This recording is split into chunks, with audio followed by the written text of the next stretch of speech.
So one final question for the whole panel, and then one just for the Amphenol. So the first one to the whole panel, I'm just looking for a year or a time period.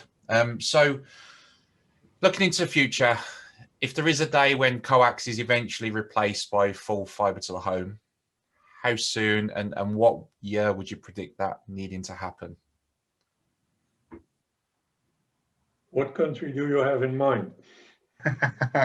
In general, we'll keep it general. If you want to talk for the Netherlands, Rian, you by all means. But yeah, so what year would it be when coax is eventually replaced by a full fibre network, or has to be? Any predictions? Years to come. Years to come. I'd say you're looking more at a wireless way of doing this than going actually that way. I can't see a whole country being full fibre to every single outlet. I can't see it happening. I mean, I'd love to see it, but I don't see it being feasible. There's always going to be someone sitting there with their tin hat on saying, no, don't want it, not going to have it. How are we going to get to them? How are we going to actually do it? Just the amount of construction and civils going into that, it's immense.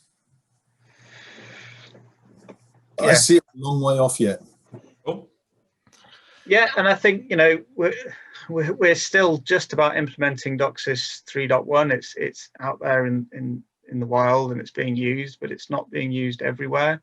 And we're talking about DOCSIS 4 standard and how we can, you know, get up to 10 gigabits download speed and 6 gigabits upload speed concurrently. So, you know, it's more about how we're going to use that amount of data transfer. So probably, you know, coax and fibre and a fixed connection to the home is probably going to be around 10, 20 years. And you'll probably have those more difficult sites popping up on a wireless network on the back of those connections rather than instead of. Yeah. Long after